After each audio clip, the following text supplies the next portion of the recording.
오늘은 이 책 하나님 아는 것 자라남 7과 예배 2번 찬양과 경배에 대해 살펴보겠습니다.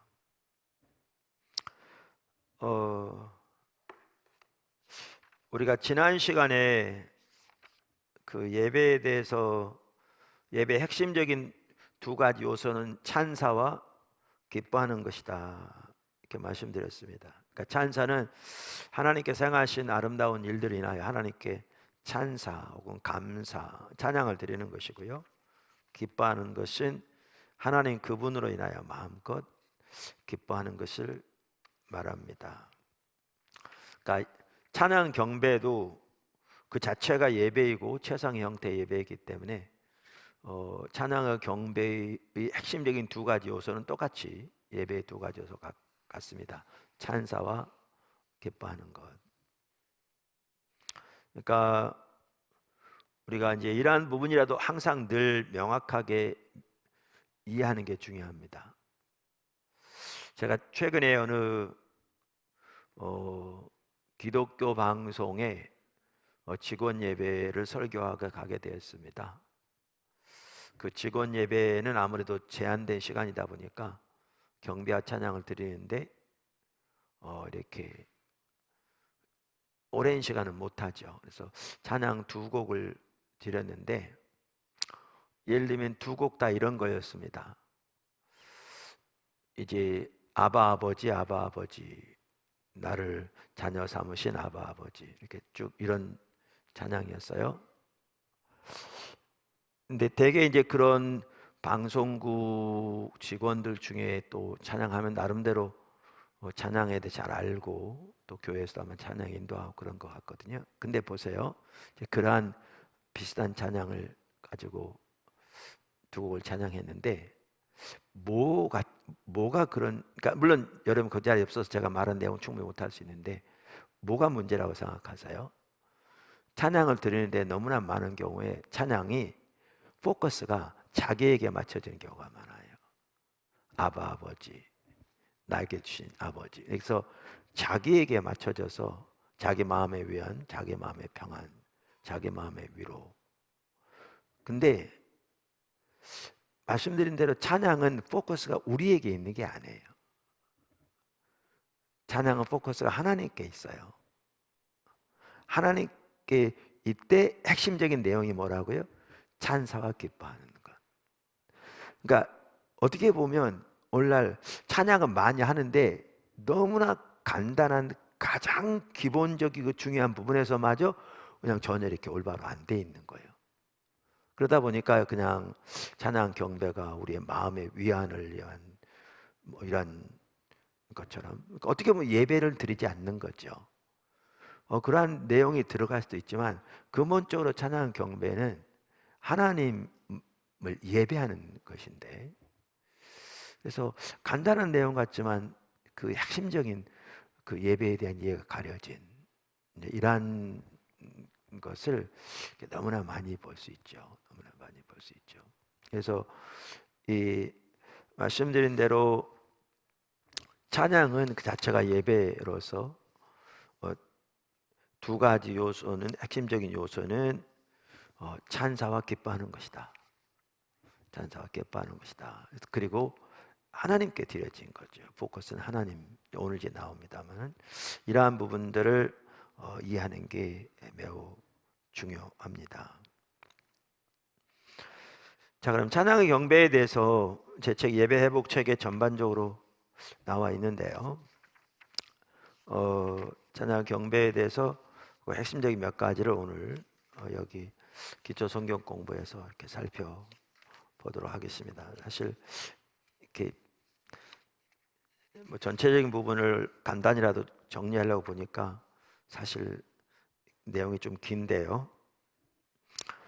첫째, 찬양의 경배는 최고의 형태의 예배입니다. 요한계시록 4장 8절에서 11절을 보면 하늘나라에서 어떻게 예배가 드려지고 있는가를 기록하고 있거든요. 요한계시록 할 때 계시는 계시하다, 그 말은 헬라어로 아포칼롭토인데 그 말은 뚜껑을 열다 그 뜻이에요. 하나님께서 뚜껑을 여시고 하늘나라에서 어떻게 하나님께 예배가 드려지고 있는가를 보여주신 게 요한계시록 4장에 그 중에 하나 나오죠. 그럼 여기 4장 8절부터 11절을 보시면 네 생물은 각각 6날개를 가졌고, 스랍들을 가리키는데 오늘날로 말하면 예배 인도자들 같은 역할을 하고 있죠. 그 안과 주위에는 눈들이 가득하더라. 그들이 밤낮 쉬지 않고 이르기를 거룩하다 거룩하다 거룩하다. 주 하나님 곧 전능하시니요 전에도 계셨고 이제도 계시고 장차 오실 이시라 하고, 그 생물들이 보좌에 앉으사 세세토록 살아계시는 이에게 영광과 존귀와 감사를 돌릴 때에 24장로들이 보좌에 앉으신 이 앞에 엎드려 세세토록 살아계시는 이에게 경배하고 자기의 관을 보좌 앞에 드리며 이르되 우리 주 하나님이여 영광과 존귀와 권능을 받으시는 것이 합당하오니 주께서 만물을 지으신지라 만물이 주의 뜻대로 있었고 또 지으심을 받았나이다 하더라. 그러니까 여기에 보면 하늘나라에서 여기 지속적으로 하나님께 예배가 드려지고 있잖아요. 여기 보면 밤낮 쉬지 않고 이렇게 돼 있으니까. 근데 하나님께 예배를 드리는데 찬양과 경배를 통해서 하나님 예배하는 걸 볼 수 있어요. 여기 보면. 그래서 이것을 보아도 알 수 있듯이 찬양과 경배는 하나님께 드려지는 예배 그 자체예요. 그리고 최상의 형태의 예배죠. 왜 이런 얘기를 구태하느냐면 오늘날 이렇게 찬양과 경배를 이렇게 드리는 교회에서도 일부는, 또 그렇지 않은 분들은 더욱더 그렇고, 우리가 이제 연합 사역을 같이 하다 보니까 이런 이해가 달라진 분들하고 사역하기 참 쉽진 않은데, 그렇다고 그래서 무조건 우리의 이해를 따라오라 막 이렇게 강요하기 어려워서 우리는 우리대로 이렇게 최선을 다해서 하나님 예배하려고 하는데, 오늘날 어떤 경우에는 찬양 경배 부흥회 같은 데도 가면 한 30분 합니다. 근데 이제 그런 어떤 이해를 가지고 있냐면 준비 찬송한다고 생각하는 거예요. 그게 말이 안 되는 게, 준비 찬송은 그럼 누구한테 하는 건가요? 그럼 하나님께 예배하면 준비 예배가 있나요? 그 자체가 예배. 그러니까 깊이 생각 안 하는 거죠. 그리고 찬양 경배 드린 다음에 이제 예배를 시작한다고 종치고 예배를 시작하죠. 그러니까 그런 개념이 원래 너무 팽배해요. 지난번에 나눈 것처럼 저는 이런 부분이 다 바뀌어져야 한다고 생각하는데요. 예를 들면 어떤 그 연합회에서 어떤 행사가 있었어요. 강의.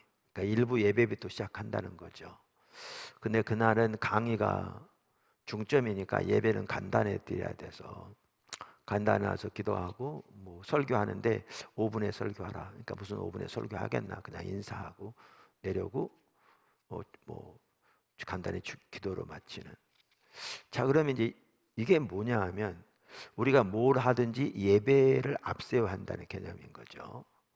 예배를 앞세운 거 좋은데 그 예배를 어떻게 해야 하느냐. 이 순서 이걸 하는 걸 예배라고 생각하는 거죠. 그럼 그렇게 하는 게 무슨 의미가 있냐 그 말이죠. 무슨 의미가 있냐 그 말이죠. 하나의 요식 행위밖에 안 되는데 그렇게 하지 말고 그냥 기도하고 시작하든지 아니면 그냥 해도 얼마든 되는데, 그러니까 이런 이해들이 오늘날 너무나 일반적으로 팽배해 있어서 이 찬양과 경배만 하더라도 이것이 참다운 예배일 뿐만 아니라 최상의 형태의 예배라는 것을 성경적으로 분명하게 인식하는 게 중요합니다. 인식하는 게 중요합니다.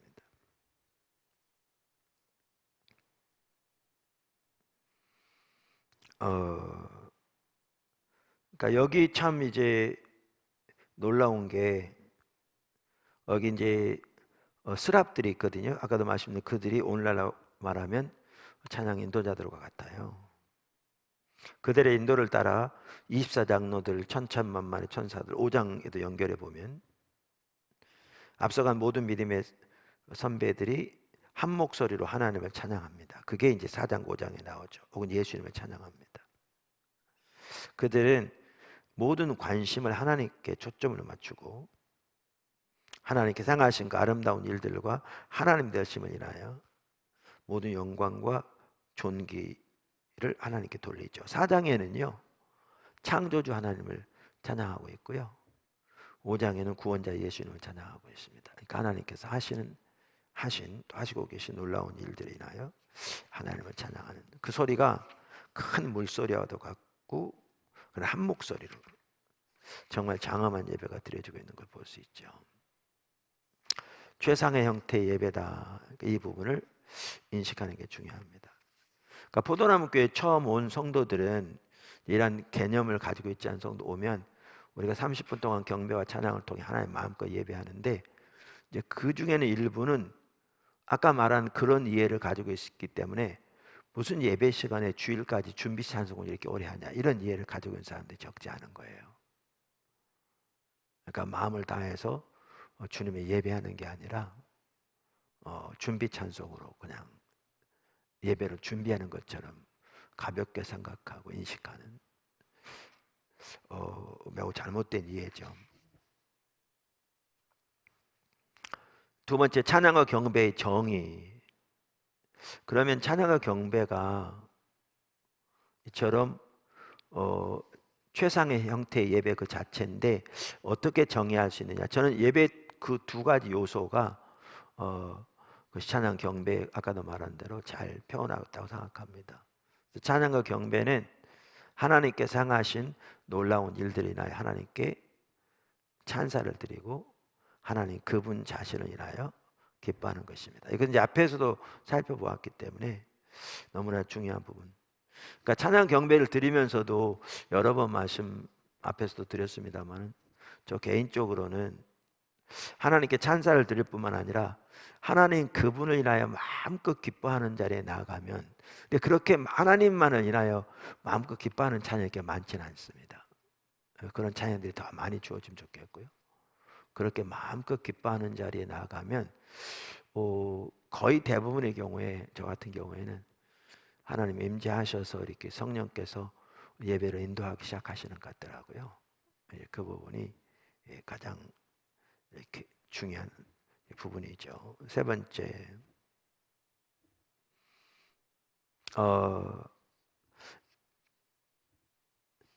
하나님의 영광을 보는 것이, 혹은 하나님을 아는 것이 찬양 경배의 핵심입니다. 그러니까 예배 전반적으로 마찬가지, 찬양 경배의 예배의 핵심이니까요. 우리 신앙의 모든 면에서 마찬가지고요. 그래서 찬양과 경배에서도 가장 핵심은 하나님을 아는 것, 즉 하나님의 영광을 보는 것입니다.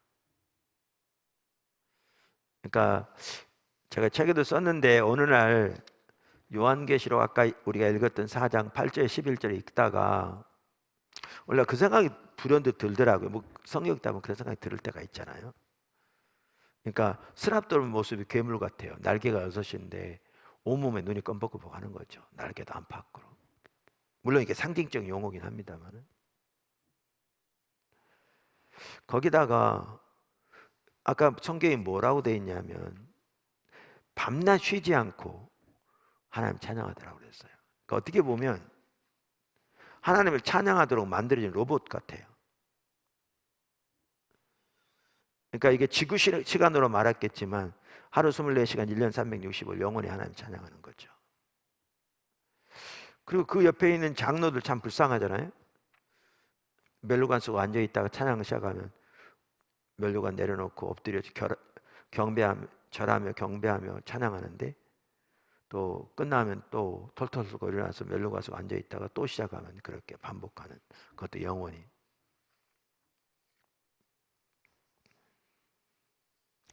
그런데 이제 그런가라는 거죠. 제가 여기 책에도 썼습니다마는 우리가 하나님의 사랑, 우리와 함께 하신 하나님의 은혜 깨닫게 될 때 정말 하나님만을 사랑하기 원하고 그 사랑에 감격하고 감사하고 하나님만을 예배하기 원하는 열망이 샘솟게 돼 있거든요. 그러니까 이 땅에는 사는 동안에는 하나님의 영광을 보되 거울을 보는 것과 희미하게 본다고 했어요. 그러니까 그 말이 무슨 말이냐면 요즘은 거울이 좋아서 잘 보이는데요. 그전에는 이제 뭐죠? 어떤 그 금, 은, 청동 같은 금속을 잘 다듬어서 거울로 사용했기 때문에 요즘처럼 또렷하게 보이는 게 아니고요. 이렇게 전반적인 윤곽이 보이고 어느 정도 이렇게 비춰서 보이는, 이해하시겠죠? 그런 상황이었어요. 그러니까 이 땅에 사는 동안에도 하나님의 영광, 우리 향한 그분의 사랑, 그분의 거룩하심, 그분의 한없는 인내, 자비, 구원, 우리를 창조하심, 날마다 동행하신 하나님의 은혜 깨닫게 될 때 정말 주님만을 예배하기 원하고 사랑하기 원하는, 여러분도 다 나름대로 그런 그 경험이 있을 텐데 중심에서부터 그러한 마음이 샘솟잖아요. 그런데 그 스랍들은 하나님의 영광을 있는 모습 그대로 보고 있거든요. 그러니까 그들은 정말 하나님을 예배하는 것이 그들의 특권이고 기쁨이고 감사인 거죠. 감사인 거죠. 그래서 우리가 그 제가 뭐 찬양 인도자들에게도 얘기를 하거든요. 자주 우리가 하나님의 영광을 보는 만큼 하나님을 예배할 수 있어요. 예배할 수 있어요. 그러니까 노래는 꾀꼬리 같이 할 수 있지 모르지만 찬양은 예배이잖아요. 그러니까 하나님과의 관계에서 그분의 사랑, 그분의 은혜, 그분의 신실하심 등 그분의 영광을 아는 만큼, 보는 만큼 그분을 예배할 수 있어요. 그래서 하나님을 아는 데서 자라나야 돼요. 그러면 예배는 이제, 그리고 그렇게 그 자라나지 못하면 자신이 먼저 하나님을 그렇게 예배하지 못하니까요, 하나님의 백성들을 그리로 이끌어가지 못해요. 이끌어가지 못해요. 그러니까 스랍들이 오늘날로 말하면 찬양 인도자들 같은데, 그러니까 거기에 보면 온몸에 눈이 가득한 게 그렇게 하나님의 영광을 보고 하나님 찬양하니까 얼마나 그의 삶 속에 영적인 분별력이 뛰어나겠어요. 그거를 그렇게 표현하지 않나 저는 이렇게 생각을 합니다. 이 하나의 내용을 자세히 살펴보면 너무나 시간이 많이 걸릴 것 같아서 제가 전체적으로 좀 이렇게 살펴보려고 하고요.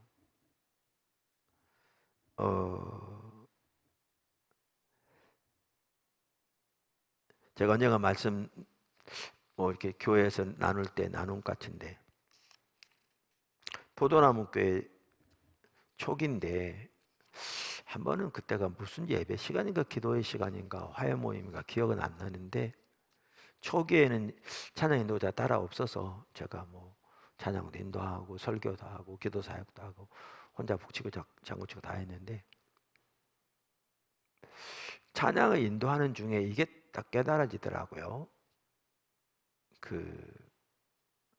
뭐 사람들이 저에게 잘해주는 경우가 많아요. 뭐 식사도 사주기도 하고 어떨 땐 선물도 사주고 감사하다 말도 하고. 근데 이제 그분들이 저에게 잘해주는 게 저 때문은 아니잖아요. 그러니까 저와 함께하는 하나님의 은혜 때문에 잘해주는 거죠. 한편으로는. 그러니까 일은 하나님이 하시는데 상급은 내가 받고 있으니까 하나님 앞에 갔을 때 상급이 없을 것 같더라고요. 다 받아버렸으니까 이 땅에서. 찬양하는데 그게 갑자기 이렇게 생각나서 그러다 보니까 너무 힘들더라고요. 이게 깜깜하고. 근데 그때 주님이, 그러니까 성령께서 감동을 주신 거죠. 제 마음속에 또렷하게 제가 하나님의 아들임을 상기시켜 주시더라고요. 저 때문이 아니라 주님의 은혜로, 주님의 십자가로 인해서, 하나님의 사랑 때문에 하나님의 아들이심을 상기시켜 주시면서 시편 2편의 그 말씀, 열방을 구하라 내 아들아, 그리하면 내가 그것을 내게 주리라. 예수님이 주신 약속인데, 예수님 안에서 우리에게 주신 약속이잖아요. 왜냐하면 예수님에게 주신 그 약속이 하나님 백성을 통해 성취되니까요, 이 땅에서. 그게 선명히 보여져. 제가 이런 거 설명도 하지 않고요, 구하라 모든 열방들을, 그 찬양 있잖아요. 그 찬양을 불렀는데 한 30분 동안 불렀나 봐요. 부르고. 그런데 제가 설명을 하지 않았는데도 하나님의 임재가 온 그 예배당에 가득한 것 같더라고요. 정말 그 30분 동안 그때 있었던 걸 다 느낄 수 있어요. 제가 설명 이만큼 다 했는데 끝나고 나서는 설명한 것 같아요. 동일한 찬양을 30분 동안 하는데도 하나님 제가 너무나 정말, 자 보세요. 똑같은 찬양이라도요, 우리가 하나님의 영광을 보는 만큼 그분을 예배하게 돼요. 그분을 예배하게 돼요. 그래서 예배 자체가 하나님 얼굴을 구해 나가는 거잖아요. 우리가 이미 앞에 살펴본 것처럼. 그리고 예배 인도자들은 더욱더 그래서 하나님의 영광을 보기를 추구하고 나가야 돼요. 그러니까 스랍들이 그 하늘나라에서 그렇게 예배 드릴 수 있었던 것을 그들 자신이 먼저 하나님의 영광을 가까이서 있는 모습 그대로 보는 거잖아요. 그래서 창조주 하나님의 그 영광을, 구원자 예수님의 그 영광을 이렇게 보면서 예배해서, 그러니까 이게 간단한 얘기 같지만 오늘날은 이런 게 너무나 가려져 있어요. 이런 개념조차가 없어요. 그냥 막 찬송가 세게 하고, 뭐 마음이 뜨거워질 때까지 세게 하고, 어떤 영적 전쟁한다고 해서 막 이렇게 기도하면 뭐 막이 물러간다고 생각하고, 그러니까 초점이 하나님께 있지 않는 거죠. 하나님께 있지 않는 거죠. 그리고 어떨 때는 아까도 나눈 것처럼 자기 위안을 위한 그냥 노래가 되어버린 경우가 너무 많고, 이렇게. 그러니까 예배를 드리지 않는 거죠. 예배를 드리지 않는 거죠. 그래서 찬양 경배가 예배의 핵심이고 최상의 형태의 예배로서 그 예배가 회복되는 게 너무 중요한데요. 거기에 핵심은 하나님의 영광을 보는 거예요. 하나님의 영광을 보는 거예요. 하나님의 영광을 보는 만큼 하나님 예배할 수 있어요. 그러니까 다른 말로 하면 하나님 아는 만큼 하나님 예배할 수 있죠. 네 번째, 찬양의 경배는 하나님의 영광을 위한 것입니다. 그러니까 한편으로는 하나님의 영광을 보는 것이 핵심이고요, 또 다른 한편으로는 예배는 오직 하나님의 영광만을 위한 것입니다. 다시 말하면 그분께 드려지는 것입니다. 그분께. 이런 부분에서 중요한 부분이 많이 있는데 제 책 예배복 책에 좀 더 자세하게 여러 가지 설명되어 있고요. 지금 이 책에서는 아무래도 기초 성경 공부다 보니까 가장 기본적인 부분들 중심으로 몇 가지를, 핵심적인 부분들을 지금 여기 설명하고 있습니다. 히브리서 13장 15절 보면, 그러므로 우리는 예수로 말미암아, 그러니까 예수님을 통해서 그 말이죠, 항상 찬송의 제사를 하나님께 드리자. 이는 그 이름을 증언하는 입술의 열매니라. 여기에 보면 찬송에 뭐라고 그랬어요? 제사를 하나님께 드리자. 그러니까 이걸 보면 찬송 혹은 찬양이 예배인 걸 볼 수 있어요. 여기도 보면 제사, 희생, sacrifice. 찬송의 제사. 구약에서 희생 제물을 하나님께 드렸듯이 찬송의 제사를 드리자. 이게 입술로 드리는 예배다. 입술의 열매다. 그러면서 얼마나 자주 드려야 한다고요? 항상 드리자. 그런데 하나님께 찬송의 제사를 드리는데 누구를 통해서 나갈 수 있죠? 예수님을 통해서, 예수로 말미암아 예수님을 통해서. 근데 구약에서 희생 제물을 드릴 때 누구한테 그 제물을 드렸죠? 당연히 하나님께 드렸죠. 그런 것처럼 여기 보면 항상 찬송의 제사를 드리되 누구에게 드리는 거라고요? 하나님께 드리자. 그러니까 당연한 건데 당연한 건데 찬양과 경배는 하나님께 드리는 예배입니다. 그 자체가 아까도 말씀드린 최상의 형태의 예배입니다.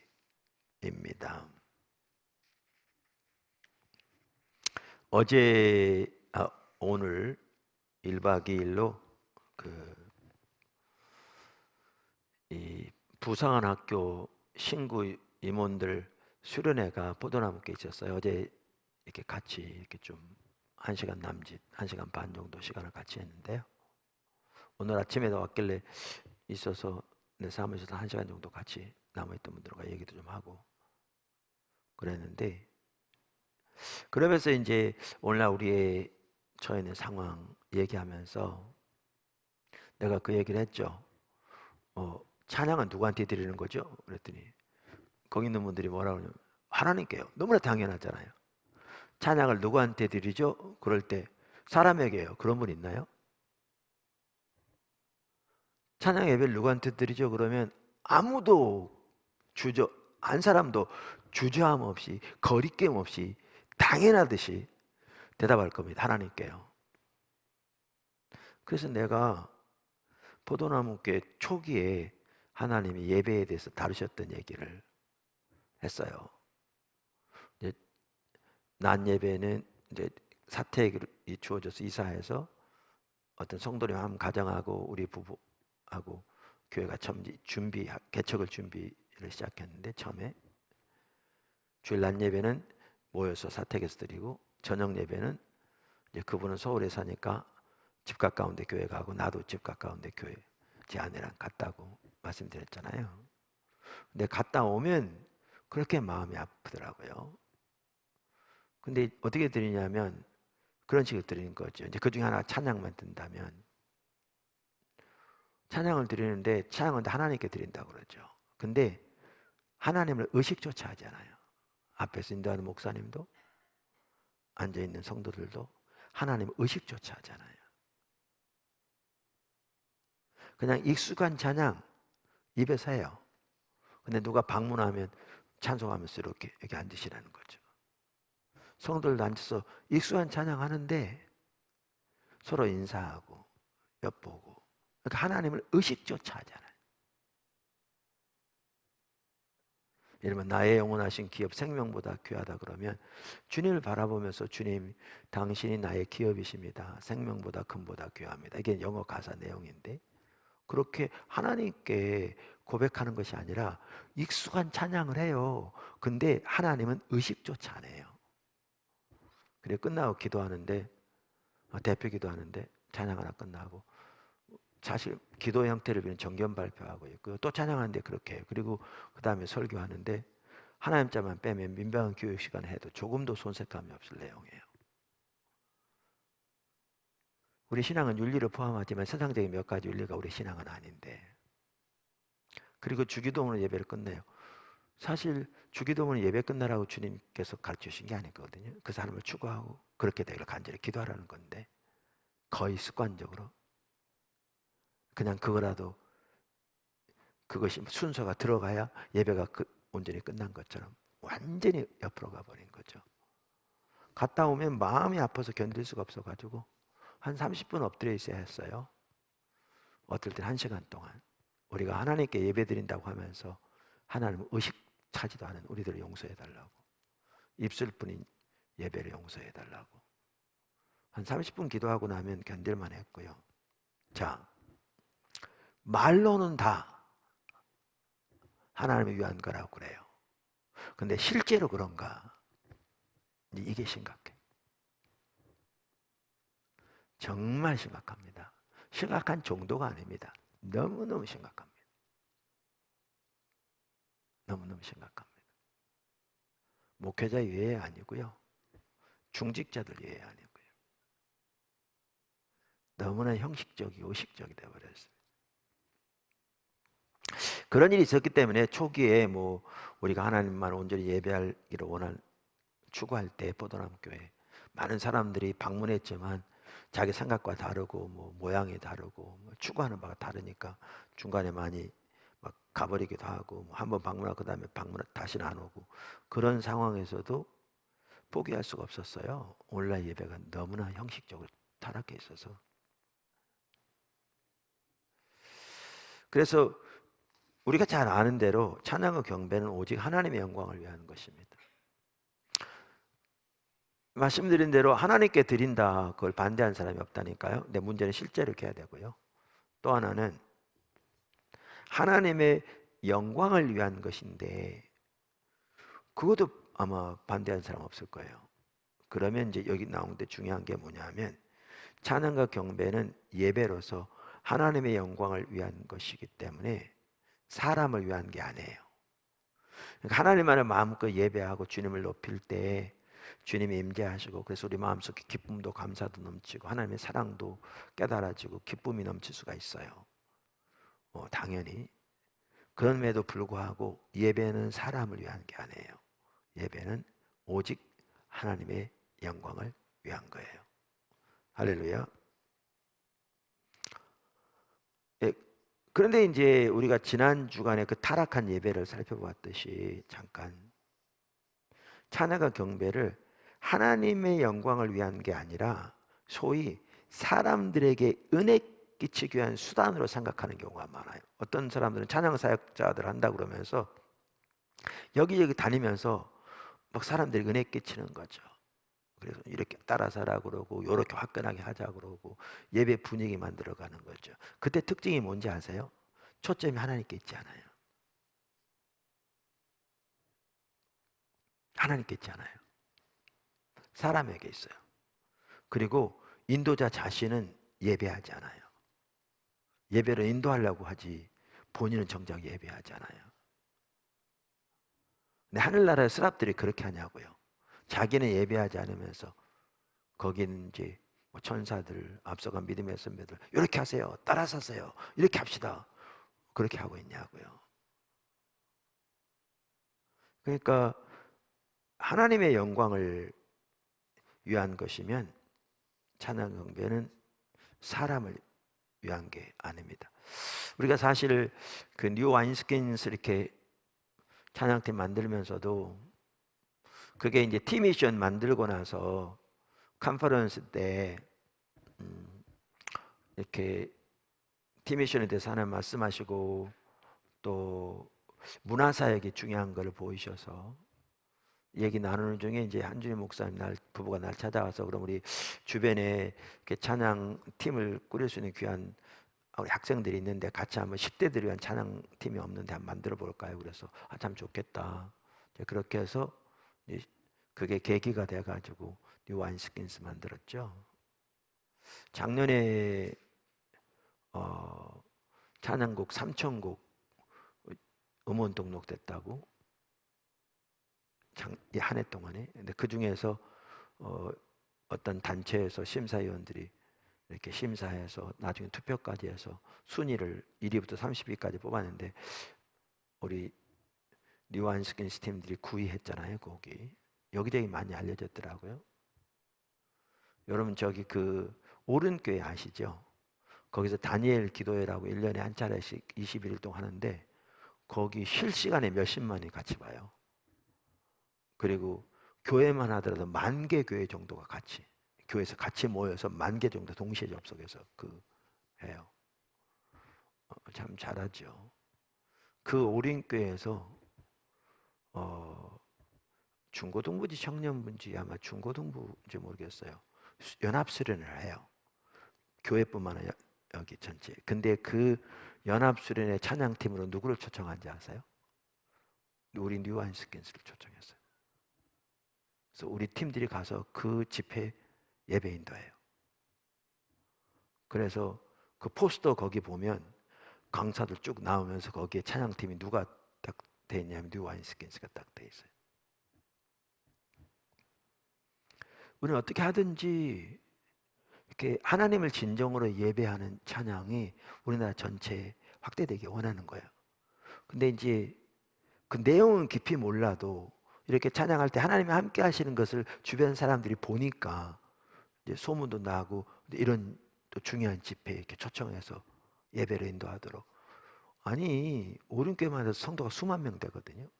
거기에 찬양팀이 없겠어요? 그 찬양 매우 중요시 여기는. 이렇게 교회인데 찬양팀만 해도 한두 개가 아닐 수 있어요. 몇만 명이 되는 교회예요. 왜냐하면 주변에 큰 교회들이 문제만 생기면 그 교회로 다 몰렸거든요. 그래서 한 3만도 훨씬 넘을 거예요. 그 교회가 지금은. 그러면 그 교회 찬양팀만 해도 또 찬양을 매우 소중히 여기는 교회인데, 그런데 우리 뉴한스키스팀을 초청했어요. 그 집회를 위해서. 그래서 이번에 뉴한스키스팀이 갑니다. 이렇게 포스터에 딱 찍혀 있어요. 강사들과 함께 소개, 우리 뉴한스키스 사진이. 그래서 하나님께 하고 계셔서 감사하고, 그러니까 사람들에게 찬양 이런 예배를 드릴 때 오늘날 너무나 외부적인 것만 봐요. 근데 중요한 게 뭐냐면, 그래서 예배복 그 책에도 나오면 찬양 경배에서 10번 설교한 게 있거든요. 찬양 경배만 한 번에 1시간 반쯤. 그거를 이렇게 새로운 성도들에게 들으라고 그런 게, 하나님께 예배 드릴 때 찬양이 뭔지 성경의 토대로 어떤 자세로 해야 되는 건지, 뭐 이렇게 하나님의 말씀으로 무장되어서 그 하나님의 길을 따라 예배를 해야 돼요. 구약에 성전을 만들 때도, 그 전에 성막을 지을 때도 철저하게 하나님이 말씀하신 식양대로 하라고 그랬거든요. 이 얘기는 하나님께 드려진 예배가 성경에 나오는 기준대로 돼야 돼요. 그러니까 성경에 어떤 찬송가를 하라, 아니면 어떤 찬양을 하라, 그렇게는 안 나와 있어요. 근데 예배에 대한 이해, 예배에 대한 태도, 예배에 대한 자세, 이런 부분은 성경에 당연히 나와 있죠. 그래서 그렇게 올바로 드려야 돼요. 지금 그 중에 몇 가지를 여기 지금 말씀하고 있는 거죠. 근데 오늘날은 이렇게 막 유행을 타시 때로는 분위기는 잡아가는데 그 이해 자체가 전혀 성경적이 아닌 때가 너무 많아요. 아까 잠깐 말씀드렸잖아요. 그냥 기독교 방송이에요. 직원 예배 찬양 많이 하는 사람도 있죠. 해요. 문제는 뭐냐 하면 전혀 하나님께 찬사와 하나님 기뻐하는 게 없어요. 찬양은 드리는데. 물론 짧은 시간이긴 하지만 포커스가 어디에다 있냐? 개인에게 있어요. 개인에 위한 아니. 그렇게 얼마든지 하기 쉬워요. 근데 그건 예배는 아닌 거죠. 예배는 아닌 거죠. 그래서 이러한 그 하나하나 무장되는 게 너무나 중요합니다. 알트 킨들 목사님이라고요. 이분이 아까 그 히브리서 3장 15절, 아까 우리가 읽었던 9절에도 이렇게 얘기했어요. 찬양의 제사란 말은 sacrifice. 구약의 희생 제사가 똑같은 의미죠. 이 단어는 우리의 희생을 의미한다. 즉 자기 부인을 의미한다. 우리 마음대로 하나님께 예배를 드리는 것이 아니라 우리 자신이 내려지는 것을 말한다. 우리가 우리 자신에 대해서 잊어버리는 것을 의미한다. 그러므로 하나님을 예배하러 모일 때 우리는 우리의 목적이 하나님을 기쁘시게 하기 위한 것인지, 아니면 우리 자신들을 기쁘게 하기 위한 것인지라는 핵심적인 질문을 끊임없이 해야 한다. 간단한 얘기 같죠. 그러니까 하나님의 영광을 위한다. 그러니까 아까 히브리 3장 15절만 가지고도 알트 캔들 목사 똑같이 얘기했다고요. 이분이 로이드 존스 목사님 후임으로 웨스트민스터 채플에서 30년 가까이 사역하고 지금 한 10년 전에 이제 은퇴하셔서 미국에 지금 거주하고 계시거든요. 그분이 여러 책을 썼는데 그분 쓴 책 다들 좋아요. 자, 그런데 보세요. 우리가 일반적으로 주일날 성도들 교회에 나옵니다. 우리 포도나무 성도들 마찬가지예요. 어떻게 보면 다 안다고 생각하는데 이 하나하나 우리 살펴보면 우리가 다 알고 있는가 진짜로.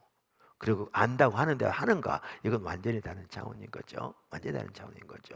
리더들만 하더라도. 자, 그러면 우리가 포도나무 주일날 예배드려, 내일 주일인데 예배드려 나와요.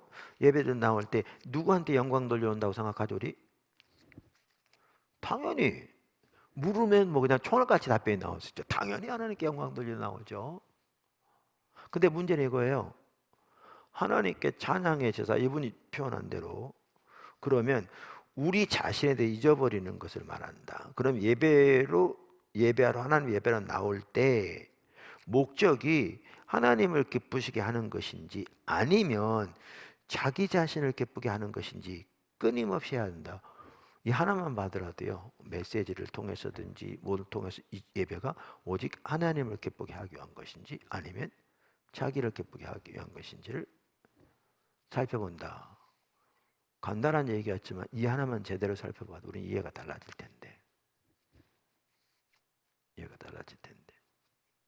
그러니까 요한복음 5장에 보면 바리새인들에 대해서 예수님을 강력하게 꾸짖잖아요. 근데 하나님 한 번도 하나님 음성 듣지 못했고 하나님 영광 보지 못했다. 하나님을 실제로 사랑하지 않는다. 하나님 말씀을 안 믿는다. 그러면서 거기 뭐라고 그러냐면 예수님이 나는 그 사람의 평가를 소중히 여기지 않는다. 즉 사람을 기쁘게 하려는 것이 아니다. 그러면서 너희는 서로의 평가는 소중히 여기면서 위로부터 오는 평가는 소중히 여기지 않으니 어떻게 너희가 나를 믿겠느냐. 그러니까 이 말은 그러니까 그러면 바리새인들이 하나님의 평가를 소중히 안 여겼다고 생각했겠냐고요. 그들이 그만큼 전통적으로 그 규례와식들을 잘했는데 중요한 건 그거죠. 말은 그렇게 할지 몰라도 오늘날 말한 것처럼 그들의 초점이 어디 있었어요? 사람의 평가에 있었어요. 오늘날 주일날 예배만 하더라도 말은 하나님의 영광에서 온다고 그러지만 심지어 목회자부터가 예배에서 예배 시간이라든가 전하는 말씀이라든가 예배 순서라든가 그 모든 것의 포커스가 어딨냐는 얘기죠. 사람에게 감동을 주어서 교회에 계속 오게 해서 교회 성장하기 위한 게 너무나 많은 거죠. 과연 이게 하나님을 기쁘게 하기 위한 거냐.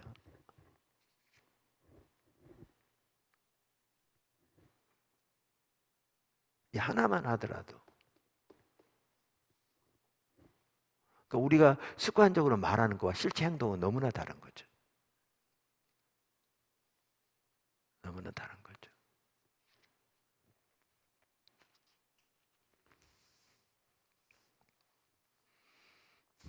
그래서 여기 나온 제가 쓴 대로 오늘날 교회 가운데 찬양을 통해 사람들의 마음을 사로잡고 사람들에게 감동을 주고자 하는 노력이 가득합니다. 우리의 초점이 이렇게 사람에게 맞추어져 있다면 우리는 찬양곡 혹은 찬송가를 부를지는 몰라도 그것은 예배가 아닙니다. 그것은 오락 엔터테인먼트에 불과합니다. 그 오락의 영. 그렇게 하다 보니까 목회자들은 때로 성가대원들의 실력 뭐 유학파다 자랑하기도 하고 또 때로는 그렇게 실력 있는 사람들 돈 주고 사오기도 하고 그렇죠. 너무나 심각한 거죠. 일반적으로 찬양대만 하더라도 정말 하나님을 기쁘시게 하고 찬사와 하나님을 기뻐하는 예배를 추구하는 거 아니면 초점이 사람에게 감동 주게 한 건가? 말할 필요 없어요. 금방 보면 알아요. 근데 사람에게 감동 주게 한 거라면 예배는 안 해요. 예배는 하나님을 향하는 거죠. 하나님을 향하는 거죠. 그러니까 로이드 존슨 목사님도 그래요. 60년 전 영국 교회를 두고 이렇게 성가대를 사오기도 하고 뭐 이렇게 독창자를 사오기도 한다고 그러면서 찬양대는 회중들을 위하여 노래를 하고 회중들 앉아서 감장한다. 이거는 성령을 소멸한 일이다. 그렇게 말해요. 왜? 초점이 사람에게 있기 때문에. 말로는 하나님을 예배한다 그러면서.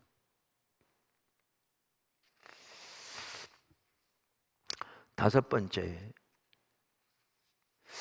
직접 화법의 찬양의 중요성입니다. 그러니까 이렇게 하나님의 영광을 위해서 하나님의 예배할 때에 참 중요한 한 가지 요소가 뭐냐면 직접 화법의 찬양입니다. 그러니까 직접 화법의 찬양이란 말은 기도가 그러니까 신학 사절에 보면 기도의 정의를 뭐라고 썼냐면 2인칭으로 들어지는 그러니까 당신 이렇게 말한 것처럼 하나님은 당신한 게 아니라 유 단수 그러니까 주님 2인칭 단수로 드려지는 하나님께 직접적으로 말하는 대화다 이렇게 표현하거든요. 근데 찬양은 곡조 있는 기도라고 할 수 있거든요. 많은 분들이 이렇게 말하잖아요. 그러니까 하나님 그분께 직접 또 드리는 찬사와 그분을 기뻐하는 게 찬양의 핵심이에요. 그렇다면 여기 아주 중요한 게 직접 화법의 찬양인 거죠. 성경에 보면 간접 화법의 찬양도 있어요. 그거를 이제 볼 수 있는 좋은 구절이 어디냐면 에베소 5장 19절이에요. 에베소 5장 19절 여기 있죠? 같이 한번 볼까요? 시와 신령한 노래들로 죄송합니다. 시와 찬송과 신령한 노래들로 서로 화답하며 너의 마음으로 주께 노래하며 찬송하며. 자, 여기에 보면 시와 찬송과 신령한 노래들로 어떻게 하라고 했어요? 서로 화답하다. 이 경우 이제 간접합법 찬양이겠죠. 서로 화답하는, 주님의 은혜를 서로 나누는, 주님의 은혜를 서로 나누며 주 안에서 기뻐하는 이런 찬양. 그 다음에 또 여기 보면 너의 마음으로부터 누구에게 노래하며 찬양을 하고요? 하나님께 노래하며 찬양하라. 이렇게 여기에 보면 한편은 두 종류의 찬양이 있는 걸 볼 수 있어요. 그런데 아까 우리가 찬양 경배를 예배로 이해해서 하나님 그분께 드려지는 찬사 그리고 기뻐하는 것으로 예배를 올바로 이해한다면 당연히 예를 들면 화답하는, 특별히 이제 예배로 들어가는 단계에서 자리가 있을지 모르지만 예배 그러니까 예배로 부름이나 이 단계에서는 예배로 직접적으로 들어간 하나님 본격적으로 예배하기 시작하는 이 단계부터는 직접 합법의 찬양이 매우 중요한 것을 저는 경험하고요. 성경이 또 말하고 있다고 확신합니다. 자, 아까 우리가 읽었던 요한계시록 4장 9절에서 11절만 보세요. 10절을 보면 24장로들이 보좌에 앉으신 이 앞에 엎드려 세세토록 살아계신 이에게 경배하고 자기의 관을 보좌 앞에 들이며 이르되, 이렇게 찬양한 거죠. 우리 주 하나님이여 영광과 존귀와 권능을 받으시는 것이 합당하오니. 여기 주께서 이렇게 된 말은요 2인칭 단수예요. 당신께서 그 말이에요. 그러니까 하나님은 당신이라고 번역하면 우리는 좀 이게 건방진 얘기가 들리니까 우리 언어상 주께서라고 번역하고 있는 거예요. 근데 이 단어는 주라는 단어가 아니고요 유라는 단어예요. 유라는 단어예요. 당신. 우리 주 하나님이여 영광과 존귀와 권능을 받으신 것이 합당하오니 왜냐하면 당신께서 만물을 지으셨기 때문입니다. 만물이 주의 뜻대로 있었고 또 주의 지으심을 받았습니다. 보세요. 천지를 창조하신 하나님을 지금 찬양하는데 하나님 그분께 직접적으로 말하는 거죠. 기도가 그렇듯이 찬사를 드리고 그분을 기뻐하는 거예요. 시편 18편 1절 다윗의 시편이죠. 나의 힘이신 여호와여 내가 주를, 여기도 주를라고 번역된 것도 당신을 그 말이에요. 원래. 근데 이제 우리가 그렇게 번역해 놨어요. 내가 당신을 사랑합니다.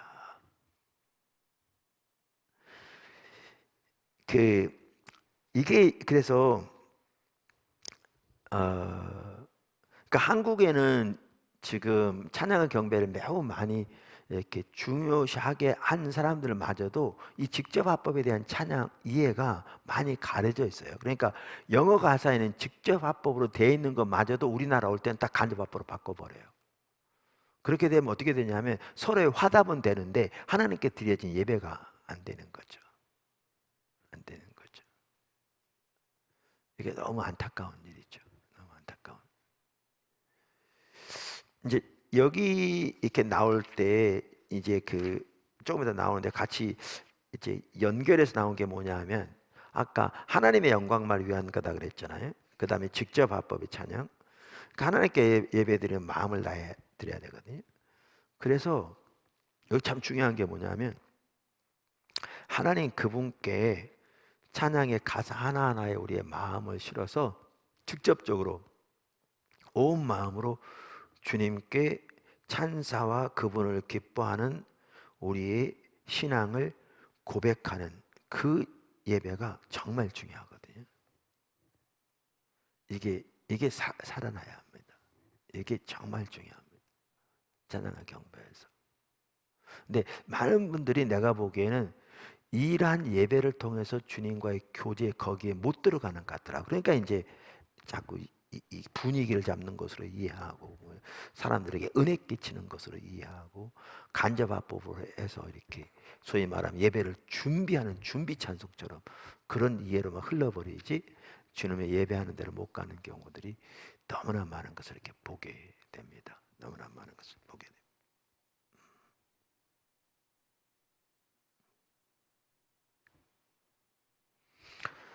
제가 그런 얘기 자주 하는데 제 아내 여기 있어서 그런데 하나님께서 이렇게 처음 교회 개척할 때 우리가 이렇게 우리를 빚어 가시고 이렇게 세워 가실 때 그 한 번은 제 아내도 이제 집중적으로 주님을 찾느라고 하루에 3번씩 새벽기도 또 저녁에 특별기도 모일 때마다 주님 찾을 뿐만 아니라 점심 때도 교회에 나와서 주님을 계속 찾는. 근데 하루는 교회 와서 기도하는데 낮에 힘이 빠져 있더랬잖아요. 그래서 왜 힘이 빠져 살펴보니까 이제 시장을 가는데 그래도 시장을 일주일에 한 번 정도 가는. 근데 이제 그때는 이제 개척교회가 환경이 어려워서 그래도 최소한 10,000원짜리라도 있어야 가서 일주일 동안 이렇게 뭐라도 살 수 있는 걸 사야 할 텐데 1,000원짜리 몇 개밖에 없는. 그러니까 이제 그 상황에서 이렇게 힘이 빠져 있는. 근데 그렇게 주 앞에 있는데 주님이 그러시더라잖아요. 너는 나만이 너의 힘이라며. 그러니까 주님이 나의 힘이라고 고백해 왔는데 그동안 지금 돈이 없어서 힘이 빠진 걸 보면 주님만이 힘이라고 고백한 게 사실이 아닌 얘기잖아요. 그러니까 돈이 없어서 힘이 빠지다는 얘기는 돈이 힘이었다는 얘기잖아요. 돈을 막 의지하고 그런 사람 아니었음에도 그게 딱 보여지면서 주님이 그걸 말씀하시는. 그러니까 정말 하나님 앞에 회개하고 자기가 하나님만이 자기 힘이라고 고백하고 그렇게 생각해 왔는데 돈이 없어서 힘이 빠진 걸 보면 주님만 힘이 아니었던 게 이렇게 드러난 거죠. 그래서 하나님 앞에 회개하고 돌이켰더니 그때부터는 돈이 있어도 힘이 생기지 않고 돈이 없어도 힘 빠지지 않는다 그러는데, 자 보세요. 여기에 다윗이 나의 힘이신 여호와여 이 말은요 하나님만 그의 힘이었다는 얘기입니다. 천천만만의 원수가 오른편에 왼편에 둘러쌀 때에도 그는 여호와만을 의지해 선 사람이거든요. 근데 우리는 이 구절 참 좋아하니까 집에다는 크게 써놓고 액자에 넣어놓기도 하고 찬양할 때도 나의 힘이신 여호와의 찬양을 하는데 실제로 우리가 힘을 얻고 또 힘이 빠지고 기쁨이 있고 또 기쁨이 사라진 이런 많은 경우가 주님 때문이 아니고 세상의 돈 때문에 다른 것 때문에 그거는 전혀 주님 힘이 아닌 거죠. 이 말은 전혀 그 말이 아니거든요. 자 그러면 우리가 예배한다 그러면 하나님께 그분을 바라보면서 나의 힘이 되신 여호와여 그럴 때 지금 여태까지 설명한 그 참된 의미로 주님을 바라보면서 주님 당신 나의 힘이십니다 라고 고백하는 이게 예배입니다. 이렇게 주님 앞에 직접적으로 마음을 다해서 참다한 의미로 하나님께 찬사를 드리고 그분을 기뻐하는 이 예배가 사실은 그것이 예배의 핵심이죠. 이걸 통해 하나님과 교제가 이루어지는데 우리는 너무나 이렇게 입술로만 하고 아까 말한 대로 그 의미는 전혀 마음도 실려져 있지 않은, 그리고 힘이라고 그러지만 실제로 주님의 힘이 전혀 아닌 이런, 하나님의 영광을 위한다지만 실제로 하나님의 영광을 위한 게 전혀 아닌, 관심은 사람에게만 있는, 이렇게 돼버리면 이거 완전히 그냥 옆으로 가버리는 거죠 예배가. 그러니까 그게 소위 말하는 입술뿐 예배가 되는 거죠. 입으로만 드리는 립 서비스 예배가 되는 거죠. 입술뿐 예배가 되는 거죠. 그러면 주님이 함께하지 않아요. 그럼 이제 타락한 예배인 거죠. 그래서 직접 화법의 중요성은 아무리 강조돼 지나치면서 만큼 중요합니다. 제가 자주 말하는데 찬양 경배는, 그래서 예배는 그냥 공중을 쏴대는 게 아니에요. 그냥 그게 아니고요. 우리 기도할 때 보세요. 우리 기도도 그래요. 요즘은 보면 뭐 통성으로 기도하자 그러면 막연히 하나님 들으시지 생각하고 막 쏴대는, 그럼 하나님께서 막연히 듣겠지. 그런데 원래 성경 백과사전에 보면 기도를 뭐라고 그랬냐면, 아까 제가 여기 하는 게 그 성경 사전에 나온 기도에 대한 정의를 제가 여기다 옮겨놓은 거거든요. 기도에 대한 정의. 주로 2인칭으로 드려지는 하나님께 직접적으로 말하는 대화다. 말하는 대화다. 그게 기도예요. 그러니까 기도는 하나님, 우리 눈으로는 보이지 않지만 하나님을 의식하고 영의 눈으로 바라보면서 이렇게 하나님께 이렇게 대화하고 말하고 하나님을 높이고. 그러니까 예배와 기도는 사실 찬양 경배가 기도의 한 부분이에요. 기도가 예배의 한 부분이고요. 둘은 분리되지 않은 거잖아요. 그래서 곡조 있는 기도라고.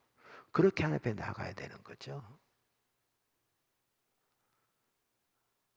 근데 우리는 워낙 이렇게 한국에 통성기도가 많이 정말 세계에는 없는 좋은 거다. 좋을지 몰라요. 근데 문제는 하나님과의 개인적인 교제 없이 그냥 하늘에 막 쏴붙이면 되느냐고요. 그게 열정은 뛰어날지 모르지만 그게 진정한 의미의 기도는 아닌 거죠.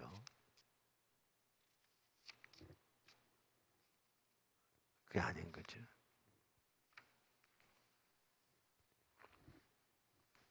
여섯 번째, 찬양과 경배의 자세.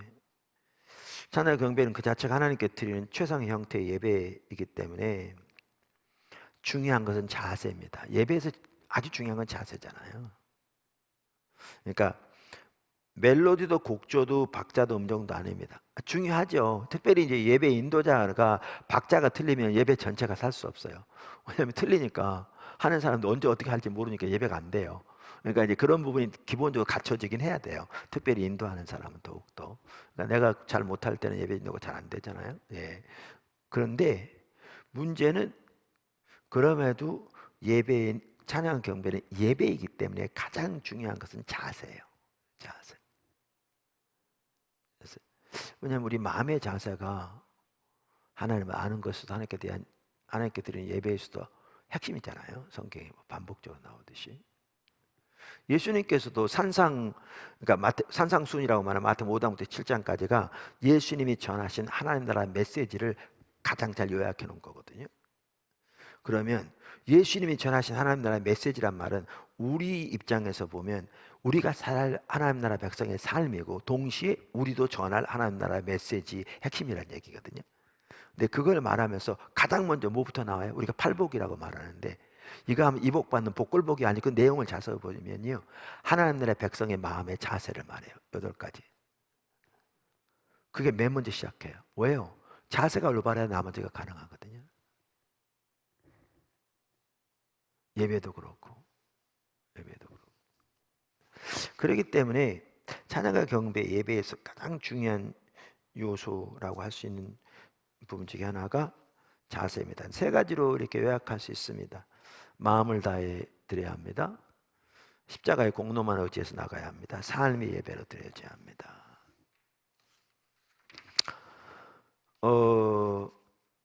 자, 첫째,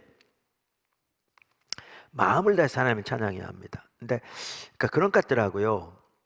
하나님은 천지를 창조하신 모든 것의 주관자요, 유일한 근원이신 창조주 하나님이시니까 우리가 하나님께 대해서 하는 것은 뭐든지 마음을 다해야 돼요.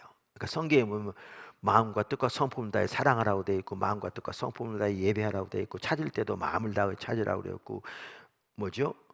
하나님께 돌아갈 때도 마음을 다해 하나님께 돌아가라고 되어 있고, 그러니까 하나님께 하는 모든 것은 마음을 다해서 해야 돼요.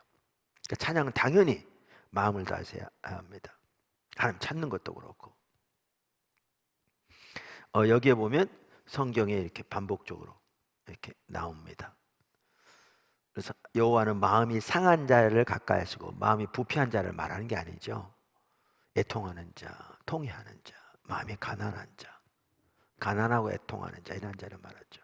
충심으로 통회하는 자를 구원하시는도다.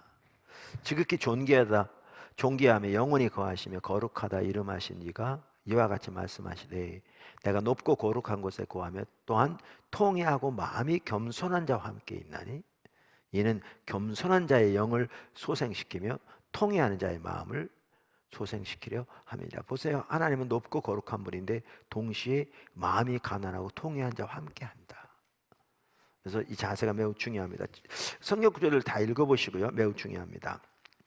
그래서 하나님께 대한 것은 다 마음을 다해야 되는데 예배도 그렇죠. 근데 이제 어떻게 마음을 다하냐는 거죠. 찬양만 하더라도. 그러니까 어떤 분들은 이제 그렇게 생각해요. 마음을 다 해야 되는데 초점이 어디에 두냐면 다 하는 마음이 있으니까 맨날 거기만 보고 있는 거죠. 다 해야 되는데 어떻게 다 하냐 이러고만 있는 거죠. 이 마음을 다하는 방법이 여러 가지가 있겠지만 저는 찬양 경배에서 그중 하나 매우 중요한 것은 아까 나눴던 대로 찬양의 가사 하나하나에 우리의 마음을 실어서 하나님께 드려야 돼요. 마음을 실어서. 아까 제가 나의 힘이 되신 여호와여 그랬잖아요. 그게 매우 중요합니다. 그러니까 여기 보세요. 우리 찬양들 이런 게 있잖아요. 주 찬양합니다. 내 마음을 다해. 주가 하신 놀라운 일들을 세상에 모두 말하리다. 주 찬양합니다. 주여 내가 주를 기뻐합니다. 할렐루야. 주여 내가 주를 기뻐합니다. 자 보세요. 이 가사 하나하나에 그 온 마음을 실어서 요대로, 그러니까 우리가 영어로 I mean it 그러잖아요. 내가 한 말은 그대로 진짜야 이런 뜻이잖아요. 그대로 온 마음을 실어서 하나님께 그렇게 고백해 보세요. 정말 놀라운 예배죠. 그게 예배예요. 그게 예배예요. 좀 음정이 틀려도. 그러니까 처음 포도나무 교회를 방문한 분들도요. 얼마든지 새로운 곡인데 곡은 몰라도 그 가사 하나에 마음을 싣서 예배할 수 있어요. 그럼 하나님 놀랍게 함께 하세요. 그리고 몇 번만 하면 곡은 금방 따라서 하잖아요. 중요한 건 자세예요. 근데 뭐 이제 그런 마음의 자세가 없으면 무슨 너무 찬송도 아니고 뭐 찬양을 요즘 잘 모르는 거 뭐 이렇게 하면 주님께 대한 예배의 올바른 자세가 안 되는 거죠. 그래서 제가 가끔 말씀 이 부분이 참 중요한 것 같더라고요. 그러니까 우리가 이래요. 아까 찬양 경배하더라도 우리 그러니까 육의 눈을 한번 영의 눈을 바라보고 기도가 그렇듯이 하나님께 찬양의 가사에 하나하나의 마음을 실어서 그분께 온전히 고백하는 또박또박. 이게 찬양 경배의 핵심이고요. 요렇게 되면서 주님과의 관계 자라나요. 근데 반대로 우리 예배가 타락하면 요게 안 돼요. 그러면 아까 제가 잠깐 말한 것처럼 입술로는 그냥 일수간 찬송이든지 경배와 찬양이든지 하는데 실제로는 마음은 이만큼 다 있어요. 그럼 뭐가 되느냐? 그거는 입술뿐인 예배인 거예요. 이게 굳어지는 거죠. 그러면 예배는 이제 타락해 가기 시작해요. 주님의 임재를 함께하지 않고요. 그러니까 어떻게 보면 간단한 얘기 같지만 매우 중요한 부분이에요. 그래서 이제 정직함이 중요하거든요. 정직함이. 그래서 저는 이렇게 강조하잖아요. 마음을 다해서 할 찬양이 아니면 하지 마라 그렇죠. 왜냐면 여기 이런 찬양 있잖아요. 나의 모습, 나의 소유, 주님 앞에 모두 드립니다. 이런 찬양이 있거든요. 근데 실제로 나의 모든 소유 드리지 않아요. 또 내가 뭐 헌금이라 이러 보면 나는 이렇게 잘 안 되니까 늘 하나님 앞에서 이렇게 죄스럽고 그래요.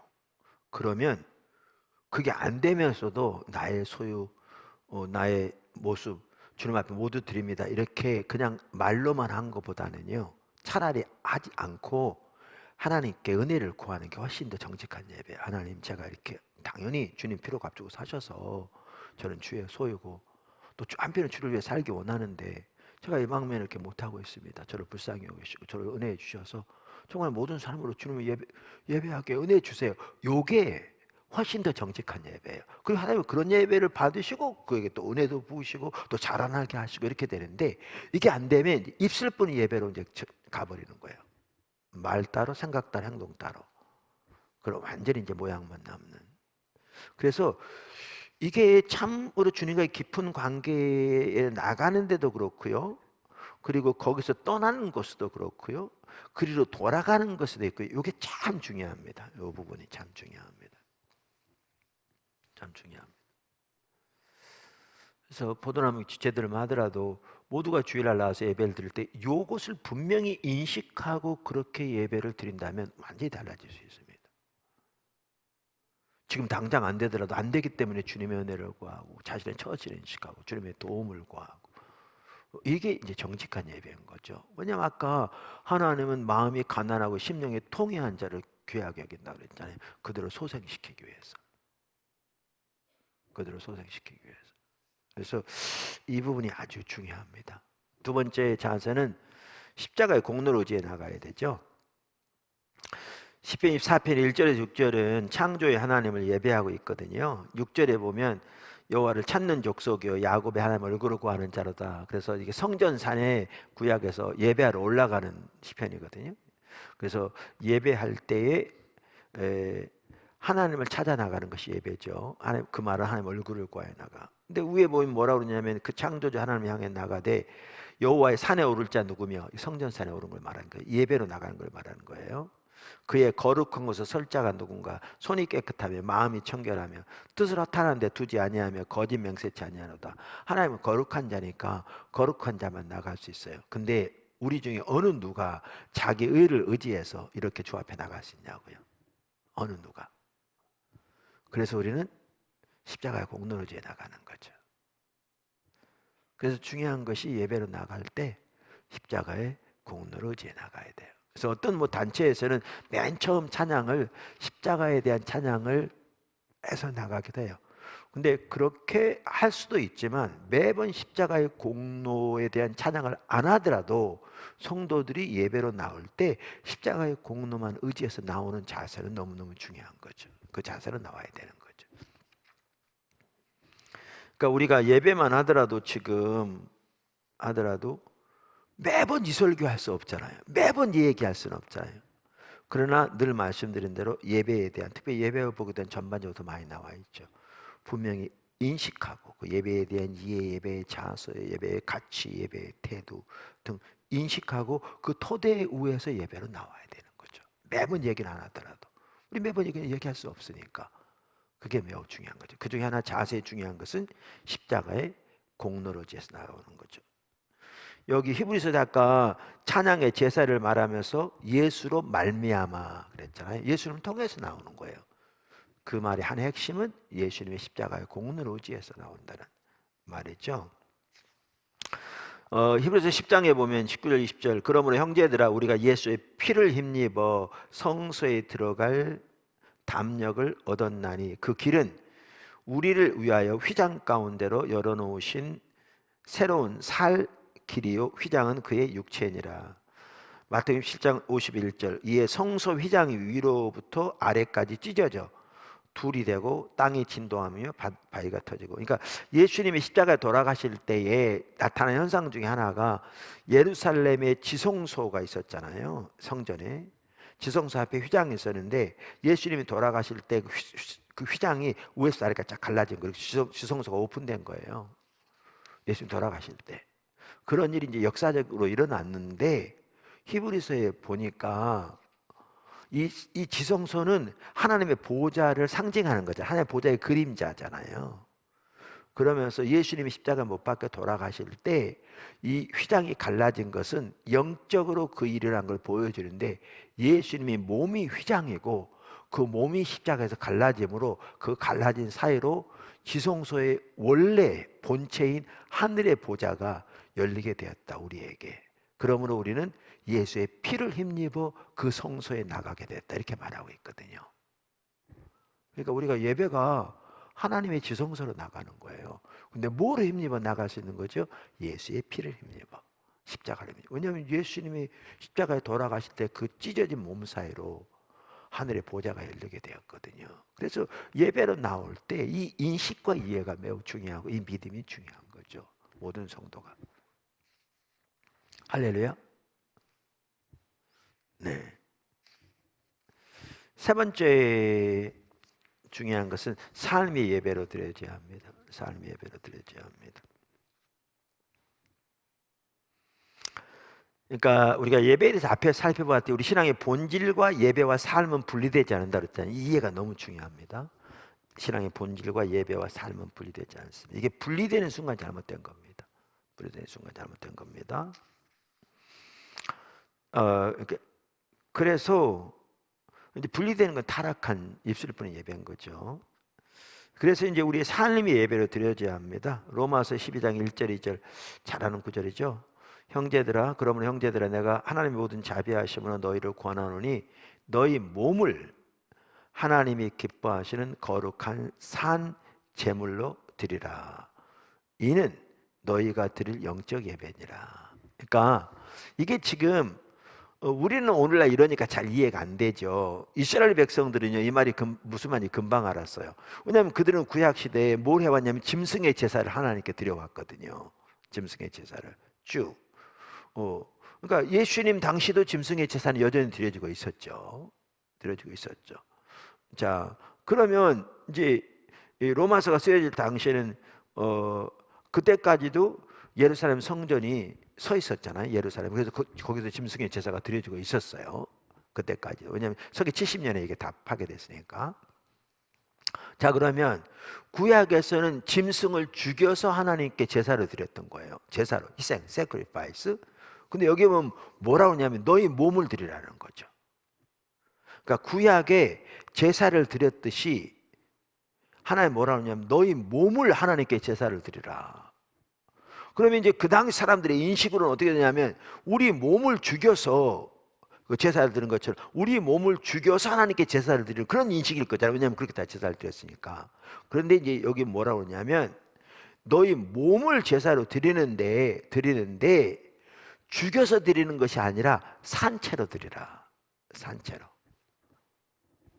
그리고 이것이 너희가 마땅히 드려야 할 영적 예배다. 그럼 이건 뭐냐 하면 너희 몸을 하나님께 온전한 산제사로. 여기 몸은 당신 육체만이 아니라 우리 삶의 모든 영역을 말하는 거죠. 너희 삶 전체를 하나님께 살아있는 제사로 오직 하나님 영광을 드리라. 이것이 너희가 마땅히 드려야 할 영적 예배라. 그러면서 너희는 세대를 본받지 말고 오직 마음을 새롭게 함으로 변화를 받아 하나님의 선하시고 온전하시고 기뻐하신 뜻이 무엇인지 분별하도록 하라. 저는 이게 참 이렇게 보면, 그러니까 특별히 이제 골로새서 1장 또 에베소 1장, 골로새 2장도 그렇고 보면 이렇게 하나님의 뜻을 분별하는 게 중요하거든요. 그래야 올바로 신앙생활이 가능해요. 여기도 뭐라고 그러냐면 하나님의 뜻을 분별하는데 뜻이 선하고 기뻐하고 온전하시다. 근데 그 뜻을 분별해 그 뜻대로 살아야 하나님 기뻐하시고 하나님 은혜가 함께할 거잖아요. 근데 이 하나님 뜻을 분별할 때도 저는 이 두 가지가 중요하다고 생각합니다. 하나 뭐냐면 하나님께 온전히 드려져야 뜻이 분별돼요. 우리가 왜냐하면 하나님께 안 드려지니까 결국 자기를 섬기니까 눈이 가려지는 거죠. 자기가 중심에 있으니까 자기 눈이 가려지는 거예요. 그래서 거룩한 산자를 뜻을 분별하기 위해서도 이 부분 매우 중요하다고 생각하고요. 뜻을 분별하기 위해서도 이 세대를 본받지 않는 게 중요해요. 그래서 마음으로 새롭게 되어지는. 자, 그런데 그 출발점이 너희 몸을 거룩한 산자로 드리라. 근데요, 사실 이렇습니다. 어떨 때는 저는 이렇게 찬양을 할 때 이제 그렇게 이제 하는데 내 삶을 모두 드립니다 뭐 그러는데 사실은요 삶을 드리라고 그러는데 성경에 보면 예수님이 우리를 구원하심으로써 우리를 피로 값주고 사셨기 때문에 사실은 우리가 더 이상 우리 게 아니에요. 더 이상 우리 게 아니고 누구 거예요? 하나님 거예요. 이미 하나님 거예요. 그러니까 우리가 드린다는 건 웃기는 거예요. 우리 것도 아닌데 드릴 게 뭐 있어? 이미 다 하나님 건데. 그러니까 내 생명 주님께 드리리 뭐 그런 찬양 있잖아요. 저는 그렇게 바꿨어요. 왜냐하면 그게 말이 안 맞았죠. 내 생명 오로지 주의 것 이렇게 바꿔서 부르는데 왜냐하면 이미 필요가 없고 사실 우리 게 아니에요. 그러니까 우리 게 아닌 거니까 그냥 주님께 그걸 실현하라 그 말이죠. 성경 보시면 로마서 14장 8절 우리가 살아도 주를 위하여 살고 죽어도 주를 위하여 죽나니 그러므로 사나 죽으나 주의 것이로다. 고린도 6장 9절 19절 20절 너희 몸은 너희가 하나님께로 받은 바 너희 가운데 계신 성령의 전인 줄 알지 못하느냐. 너희는 너희 자신의 것이 아니라 값으로 산 것이 되었으니 그런즉 너희 몸을 하나님께 영광을 돌리라. 그가 고린도서 5장 15절 모든 사람을 대신하여 죽으시면 살아있는 자들로 하여금 다시는 그들 자신을 위하여 살지 않고 오직 그들을 대신하여 죽었다가 다시 살아나는 일을 위하여 살게 하려 하심이라. 이미 예수님 피로 값주고서 우리는 주님께 대했어요. 그래서 우리 모든 삶을 거룩한 산자서 주 영광을 드리라 이렇게 말하고 있는 겁니다. 주님께 아니라서 드리라는 게 아니에요. 이미 다 주님께 대해서 주님께 영광을 돌리라. 저는 이 부분이 이렇게 로마서만 하더라도 많은 분들이 그렇게 말하잖아요. 그 1장부터 11장까지는 교리적인 부분, 이제 12장부터 16장까지는 실천적인 부분. 이 교리적인 부분 토대에서 실천이 물론 둘은 분리되지 않아요. 근데 그 첫 부분에 요게 나오거든요. 그러니까 요게 돼야 나머지 실천이 가능한 거예요. 사실은 주님께 온전히 드려진 뿐만 아니라 주님의 뜻이 분별되어진 이제 이 부분이 에이든 토저 이렇게 말했습니다. 예배가 우리의 모든 것이 되어야 한다. 이것은 무슨 말인가? 이것은 우리의 삶 전체가 하나님을 예배해야 한다는 말이다. 우리의 전 인격을 다 바쳐 예배하지 않으면 우리의 예배는 온전한 예배가 되지 못한다. 알티 캔들 목사님들이 이렇게 얘기했습니다.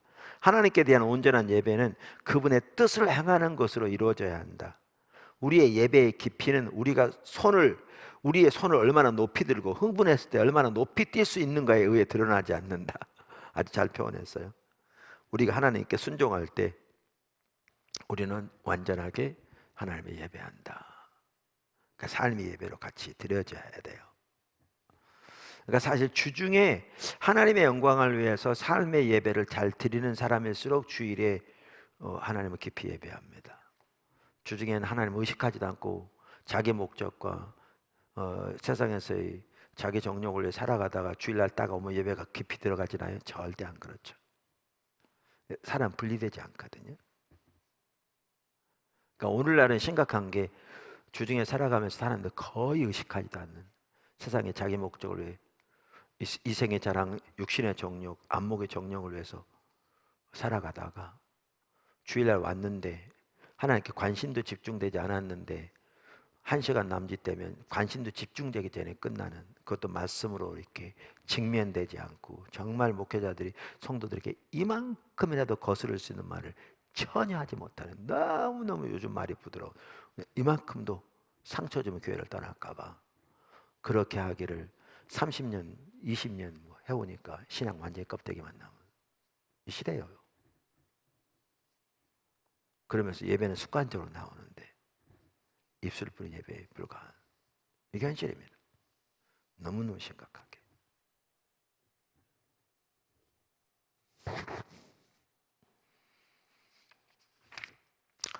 마지막으로 7번째, 찬양과 경배는 우리가 배워야 할 가장 중요한 제자도 중 하나입니다. 자, 기도 배워야죠. 그러니까 예수 믿었더니 기도가 저절로 되더라. 그러면 있나요? 없어요.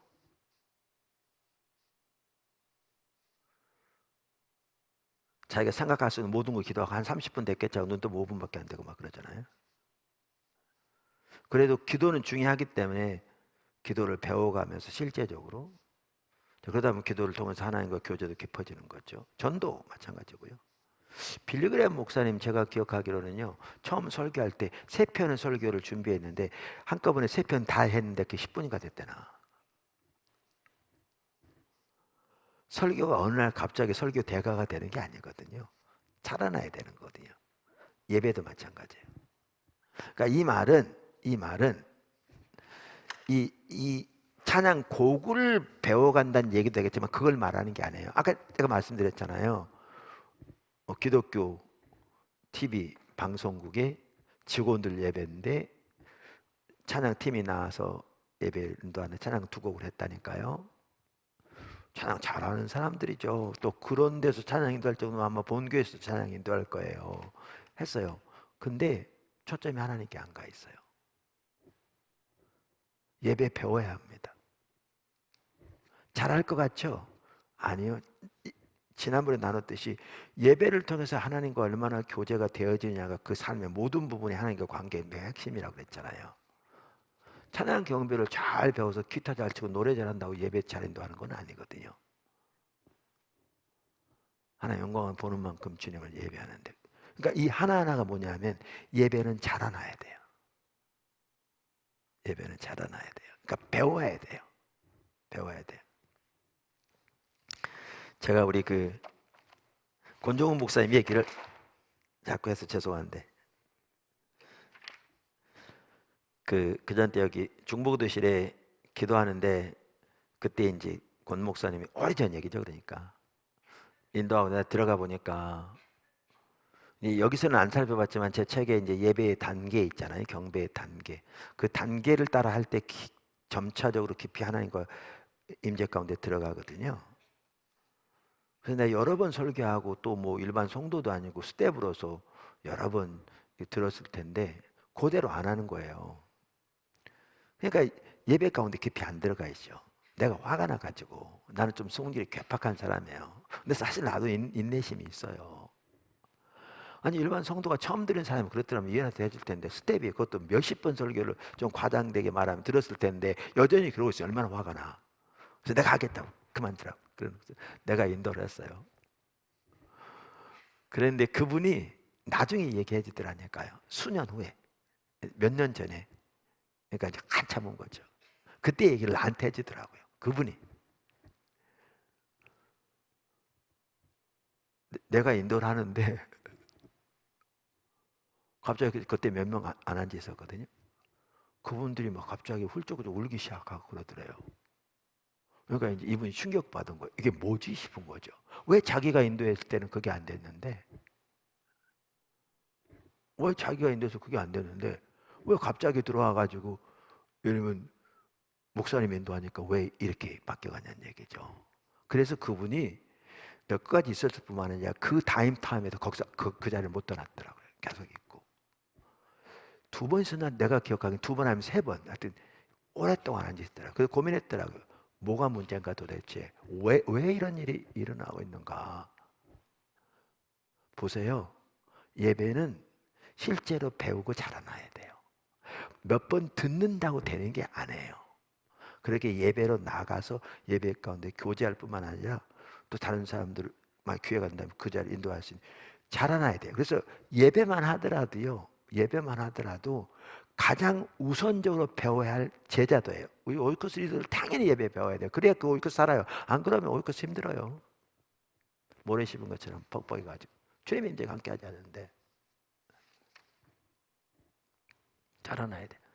그 목사님 같은 경우 그게 계기가 되었겠죠. 하나의 다른 계기도 있었겠지만 그래서 계속 그럼 지금 뭐 목회 정말 잘하시고 뭐 그때 옛날 얘기니까 내 얘기는 그러니까 그렇게 예배가 배워야 할 제자도란 말의 의미를 제가 설명한다는 그런 거예요. 의미를 그렇게 배워야 합니다. 자라나야 합니다. 자라나야 합니다. 몇 번 듣는다고 되지 않습니다. 그러니까 이렇잖아요. 실제로 해보기 전까지는 안 배운 거거든요. 여러 번 들었어도 그래서 많이 들어가지고 나중에는요. 저 말하면 그 다음에 이런 예화하겠다. 아니 그냥 머릿속에 딱 들어있어. 그래도 실제로 그렇게 안 하면요. 이만큼도 모르는 거예요. 할 때는 전혀 다르게 엉뚱하게 전혀 모르니까. 그래서 예배는 반드시 배워야 할 우선적으로 배워야 할 제자도란 말은 그런 뜻입니다. 그런 뜻입니다. 그렇게 예배 잘 배우고 자라나야 합니다. 주님 말씀하십시오.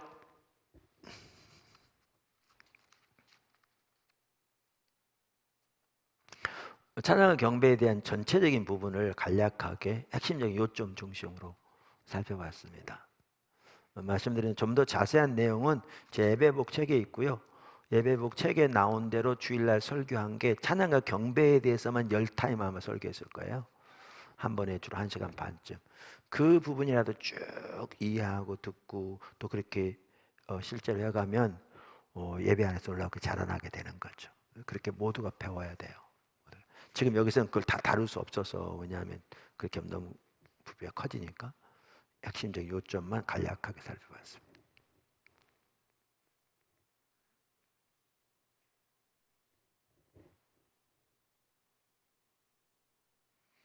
없어요? 아멘. 우리 찬양 경배 하나 같이 하고 같이 하죠. 우리 배운 대로.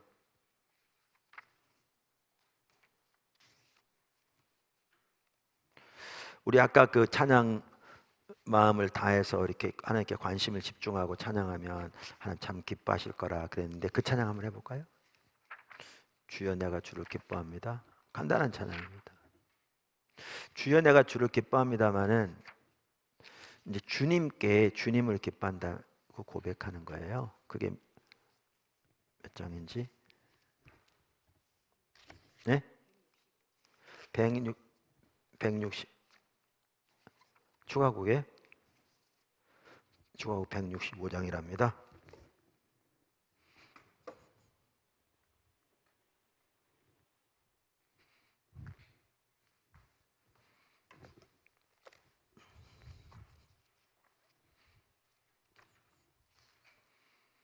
아닌데, 예, 이건 추가곡 아니에요.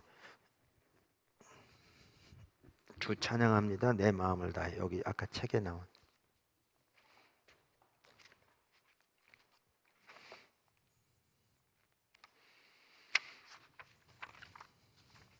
간단한 찬양입니다. 근데 중요한 거는 간단하지만 마음을 다해서. 예, 물론 이제 우리가 정식으로 이렇게 하나님 깊이 예배하려면 주님의 인도를 따라 선곡도 하고 해야 되는데 우리가 지금 우리 찬양 같이 한번 하겠습니다. 주 찬양합니다. 내 마음을 다해. 66장. 네.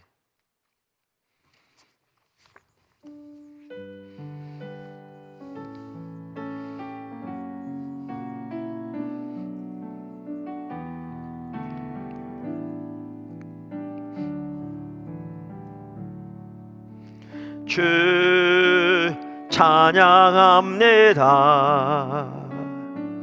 내 마음을 다해 주가 하신 놀라운 일들을 세상에 모두 말하리다.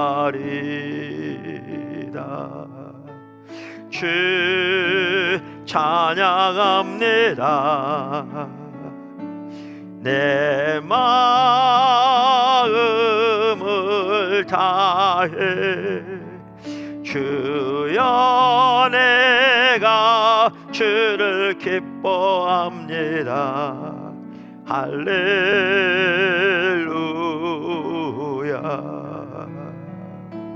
주여 내가 주를 기뻐합니다. 할렐루야. 주 찬양합니다. 주 찬양합니다. 내 마음을 다해 주가 하신 놀라운 일들을 세상에 모두 말하리다. 주 찬양합니다. 내 마음을 다해 주여 내가 주를 기뻐합니다. 할렐루야.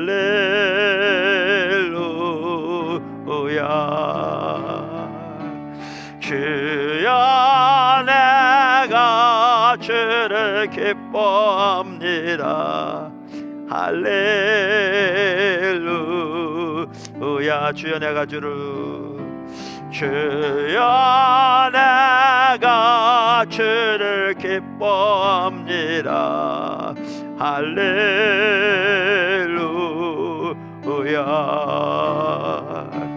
주여 내가 주를 기뻐합니다. 할렐루야. 주 찬양합니다. 주 찬양합니다. 내 마음을 다해 주가 하신 놀라운 일들을 일들을 세상에 모두 말하리라. 주 찬양합니다. 내 마음을 다해 주여 내가 주를 기뻐합니다. 할렐루야.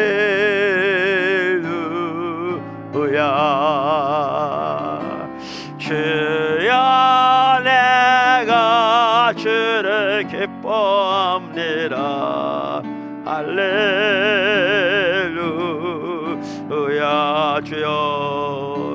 주여 내가 주를 기뻐합니다.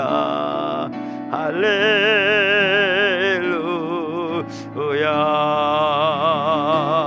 주여 내가 주를 기뻐합니다.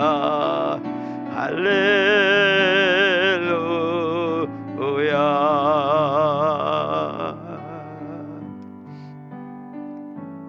우리 합심해서 한 번 더 기도하죠. 내일 예배를 위해서, 우리 예배 전체적으로 우리 예배를 위해서, 교회 예배, 우리 오이코스 예배, 또 우리의 속해 있는 모든 기관의 예배를 위해서, 또 우리 가정의 예배를 위해서 우리 합심해서 기도하겠습니다. 기도하겠습니다.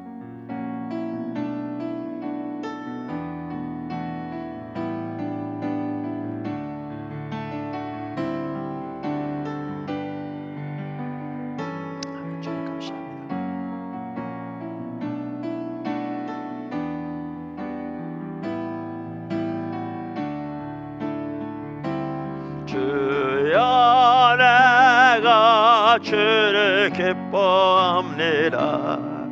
할렐루야.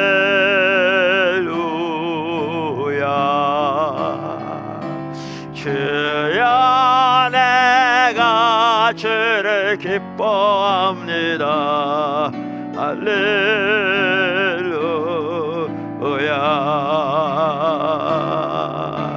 주 찬양합니다. 내 마음을 다해 주가 하신 놀라운 일들을 세상에 모두 말하리다. 주 찬양합니다. 내 마음을 다해 주여 내가 주를 기뻐합니다. 할렐루야.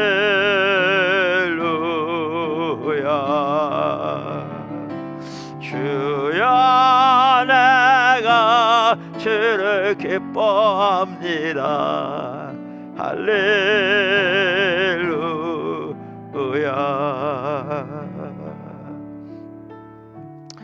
우리 찬양은 마음을 다해 찬양하는 거잖아요. 근데 하나님께 하는 것은 마음을 다하고 힘을 다해 산다고 그랬는데, 이제 저 같은 경우에 이런 것 같더라고요. 근데 성경도 그렇게 돼 있기도 하지만, 그러니까 하나님께 마음을 다해 살 때 한 중요한 부분이 힘을 다해 사는 거예요.